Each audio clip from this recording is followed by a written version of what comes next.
پاکستان کی security establishment کے اندر ایک روایت رہی ہے کہ انہوں نے ہمیشہ اپنے اعلیٰ افسران کے ریٹائرمنٹ کے بعد بھی حفاظت کی ہے۔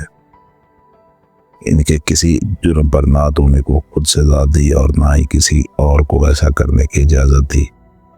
چاہے وہ جنرل مشرف جیسا آئین شکن ہی کیوں نہ ہو، بلکہ جب اس کو اس کے اس جرم کی سزا دینے کی کوشش جمہوری قوتوں نے کی تو ان کو خود گھر کی راہ دیکھنا پڑی۔ لیکن اب یہ روایت ٹوٹ چکی ہے، کیونکہ پاکستان کی سیکورٹی اسٹیبلشمنٹ نے بغیر کسی جمہوری طاقتوں کے دباؤ کے اپنے ایک سابقہ سپاہی ماسٹر جنرل فیض حمید کو ریٹائرمنٹ کے بعد فیلڈ کورٹ مارشل کے تحت 14 سال قید کی سزا سنائی ہے۔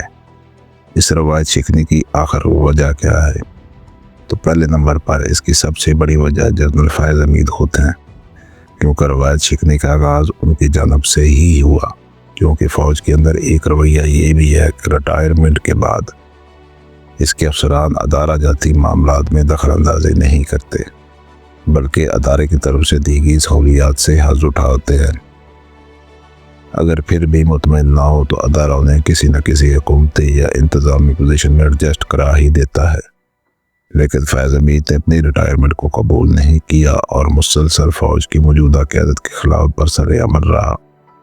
جس کا نتیجہ سانحہ 9 مئی کی شکل میں نکلا۔ فیض حمید اس وقوع کے بعد بھی نچلا نہ بیٹھا، بلکہ ایک سیاسی جماعت کو مسلسل احتجاج پر اکساتا رہا۔ دوسری وجہ ایک سیاسی جماعت اور اس کے جیل میں قید لیڈر کو یہ پیغام دینا بھی تھا کہ جب ہم اپنے بندے کے خلاف ایکشن لے سکتے ہیں تو تم کس کھیت کی مولی ہو۔ تیسری بڑی وجہ ادارے کے کچھ سابقہ افسران کو بھی، جن کے اندر ایک سیاسی جماعت اور اس کے لیڈر کے لیے ہمدردی پائی جاتی ہے، یہ پیغام دینا تھا کہ آرام سے بیٹھو اور ادارے کی طرف سے دی گئی سہولیات انجوائے کرو، بصورت دیگر کارروائی بھی ہو سکتی ہے۔ بظاہر یہ کہانی یہاں اختتام پذیر ہوتی ہے، لیکن پردے کے پیچھے اور بھی بہت کچھ ہے۔ موجودہ سزا صرف ایک الزام پر ہوئی ہے، جبکہ جنرل صاحب پر اور بھی بہت سارے الزامات ہیں، جن میں دوران سربس بالخصوص جو پاکستان کے سب سے بڑی سپاہی ایجنسی کے سربراہ کی ذمہ داریاں نبھا رہے تھے۔ اس دوران انہوں نے ایک متوازی نظام قائم کر لیا تھا، جس کو اپنے نظام پورا کرنے کے لیے استعمال کرتے رہے تھے اور پیسہ اکٹھا کرنے کے لیے حارت کنڈا استعمال کیا۔ مثال کے طور پر لینڈ گریبنگ، کاروباری ایک شخص سے پتہ لینا، سیاسی شخصیات کو بلیک میل کرنا، سانحہ 9 مئی کے ملزمان کو چھپنے اور بھاگنے میں مدد دینا،